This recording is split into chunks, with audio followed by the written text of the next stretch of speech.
बिस्मिल्लाहिर्रहमानिर्रहीम। अस्सलाम वालेकुम। हमारी आज की वीडियो का मौजू है कि सस्ता उम्रा हासिल करने के लिए, सस्ता तरीन उम्रा पैकेज हासिल करने के लिए ज़्यादातर लोग जो है वो शेयरिंग रूम का इंतखाब करते हैं ताकि उनका पैकेज जो है वो कम से कम प्राइस में बने। लेकिन हम आज आपको बताते हैं कि शेयरिंग रूम में क्या क्या मसाइल का सामना लोगों को करना पड़ सकता है। ज़्यादातर लोग इसलिए इंतखाब करते हैं कि पैकेज सस्ता हो जाए, लेकिन इसके जो मसाइल हैं इसमें सबसे पहले तो इंसान की प्राइवेसी ख़त्म हो जाती है। यानी कि शेयरिंग रूम में मर्द और ख़वातीन को अलग-अलग कमरों में ठहराया जाता है, मर्दों को मर्दों के साथ और ख़वातीन को ख़वातीन के साथ, जिसमें जो है वो एक कमरे में 5 से 10 बाज़ औक़ात 12 लोग भी एक साथ रहते हैं। और मेन मसला यही होता है कि सामान की सिक्योरिटी के हवाले से कि आप अपने सामान की हिफाजत कैसे करें, जबकि 6 से 8 से 10 12 लोग जो है वो कमरे के अंदर मौजूद हों और वो मुख्तलिफ़ औक़ात में आ जा रहे होते हैं। दूसरा जो बड़ा मसला पेश आता है शेयरिंग रूम का, वो ये वॉशरूम का इस्तेमाल, क्योंकि वॉशरूम का इस्तेमाल करते वक्त जो है वो मुश्किलात का सामना करना पड़ता है कि बैक वक्त जो है वो अगर वॉशरूम जाना हो लोगों को, या नमाज का टाइम है, सबको वज़ू करना है या गुस्ल करना है, तो इस वक्त जो है वो वॉशरूम के इस्तेमाल के वक्त बहुत सारी मुश्किलात का सामना करना पड़ता है। और इसके अलावा जो है वो मोबाइल चार्जिंग, चूँकि मोबाइल हर किसी की ज़रूरत है, तो जो चार्जिंग के पॉइंट्स होते हैं उस पर अक्सर लोगों की बहस हो जाती है। तो मोबाइल चार्जिंग में प्रॉब्लम होती है, या इलेक्ट्रिक केटल या इस्त्री के इस्तेमाल के वक्त जो है वो बिजली के जो प्लग्स होते हैं उनके इस्तेमाल में मसला पेश आता है कि बारी बारी इस्तेमाल करना होता है। और फिर नमाज़ों के औक़ात में या उम्रा अदा करने के लिए हरम शरीफ में भी लाजमी जाना होता है टाइम पर।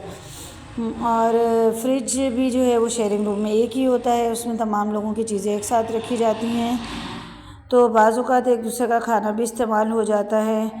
और हर तरह के लोग एक साथ आके ठहरते हैं, यानी कि अच्छे ठंडे मिजाज के लोग भी होंगे, गर्म मिजाज के लोग भी होते हैं, अच्छे बुरे लोग हर जगह मौजूद होते हैं, तो हर किसी का मिजाज मुख्तलिफ़ होता है। तो मुख्तलिफ़ मिजाज के लोगों के साथ जो है वो गुज़ारा करना थोड़ा मुश्किल हो जाता है। और इसके अलावा बाज़ औक़ात जैसे ख़वातीन के जो शेयरिंग रूम्स होते हैं, ख़वातीन को कपड़े भी धोने होते हैं। अब एक अगर ख़ातून धो रही हैं उसी वक्त और दूसरी को भी उसी दिन धोने हैं या वही टाइमिंग है, तो फिर बाज़ औक़ात जो है वो मसाइल का सामना करना पड़ता है। और बाज़ औक़ात जो है जो बहुत ही चीप होटल्स होते हैं, जो कि ज़्यादा ही सस्ता तरीन पैकेज लिया गया होता है, तो उसमें 2 या 3 कमरों के लिए सिर्फ़ एक वॉशरूम होता है।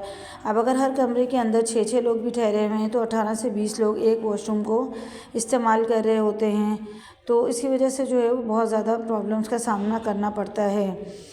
और इसके अलावा बहुत सारे लोग जो हैं वो आ रहे होते हैं होटल में, कोई आ रहा है आज, कोई आज जो है वो जा रहा होता है, यानी कि कोई चेक इन हो रहा है, कोई चेक आउट हो रहा होता है, तो हर वक्त शोर और जो है वो कुछ ना कुछ हलचल मची रहती है कमरे के अंदर, जिससे नींद के मसाइल पैदा होते हैं। क्योंकि कुछ लोगों को शोर में नींद नहीं आती है, कुछ लोगों को रोशनी में नींद नहीं आती, कुछ रोशनी करके सोना चाहते हैं, और जो इसकी वजह से जो है वो बहुत सारे मसाइल का सामना करना पड़ता है।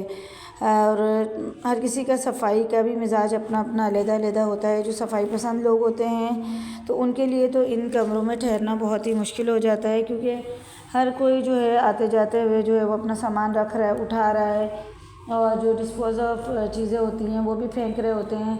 सबको आदत नहीं होती है कि जो है रैपर्स या शॉपर्स वगैरह जो है वो डस्टबिन में जाके थ्रो करें, तो वो जहाँ खा पी रहे होते हैं वहीं पर फेंक देते हैं, बेड के करीब इर्द गिर्द गंदगी, और इसका सामना करना पड़ता है। तो शेयरिंग रूम जो है अगर आप 3 से ज़्यादा अफराद जा रहे हैं तो रेकमेंडेशन यही होगी कि आप अलग अपना सेपरेट रूम लें। थोड़ा सा फ़र्क पड़ेगा उम्र के पैकेज पर, लेकिन ये कि इससे आपकी प्राइवेसी मुतासिर नहीं होगी।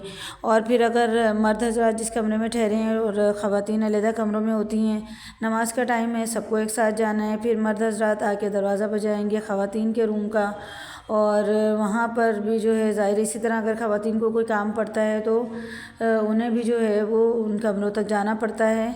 तो प्राइवेट लाइफ जो है वो आपकी बिल्कुल ख़त्म हो जाती है, और आप जिस यकसोई से इबादत करना चाहते हैं उस यकसोई से इबादत नहीं कर सकते हैं।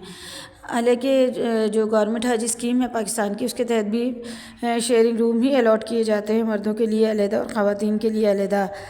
لیکن اس میں یہ ہے کہ زیادہ وقت ہوتا ہے، تقریباً 40-42 دن جو ہے وہ ایک ساتھ ہی ٹھہرنا ہوتا ہے، تو ایک دوسرے کے مزاج سے کافی حد تک لوگ واقف ہو جاتے ہیں اور کچھ حد تک کمپرومائز کر لیتے ہیں۔ مزید ایسی انفارمیٹیو ویڈیوز کے لیے چینل کو ضرور سبسکرائب کریں۔ ویڈیو پسند آئے تو لائک شیئر کمنٹ کیجیے۔